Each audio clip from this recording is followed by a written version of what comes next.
ঈদের টানা ৯ দিন ছুটিতে অনেকটাই ফাঁকা হয়ে গিয়েছিল রাজধানী ঢাকা। তবে একে একে ৮ দিন শেষ। রবিবার থেকেই খুলছে অফিস, আদালত, ব্যাংক ও শিক্ষা প্রতিষ্ঠান।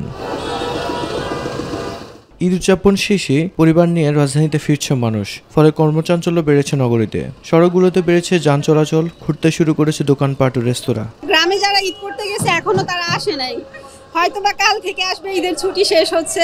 অনেক ভালো লেগেছে, দেশের বাড়িতে যাওয়া আসা করলাম, অনেক ভালো লাগছে। আমরা থাকি কর্মব্যস্ততা, আবার চলে আসলাম। আমরা কর্মব্যস্ততা শেষ করে আবার যদি কোরবানির ঈদের আবার ইনশাল্লাহ যাবো বাড়ির দিকে। ফাঁকা রাজধানীতে যেমন তৎপর ছিল আইনশৃঙ্খলা বাহিনী, নগরবাসীকে তাদের চিরচেনা রাজধানী ফিরিয়ে দিতে এখনো সতর্ক প্রতিটি বাহিনী। ঢাকা শহর আবার লোক সমাগম হইতেছে, তখন ঢাকা আগের পরিপূর্ণ হয়ে যাবে।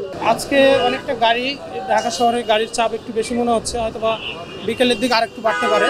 তারপরে আমরা কাজ করে যাচ্ছি, আমরা ট্রাফিক পুলিশ সদস্যরা আমাদের জায়গা থেকে আমরা কাজ করে যাচ্ছি। লম্বা ছুটি শেষে প্রশান্তিময় মন নিয়ে আবারও কর্মব্যস্ত হয়ে উঠবে ঢাকা। ইট পাথরের নগরী ফিরে পাবে তার আপন রূপ। মিফতা গালিব, মাই টিভি, ঢাকা।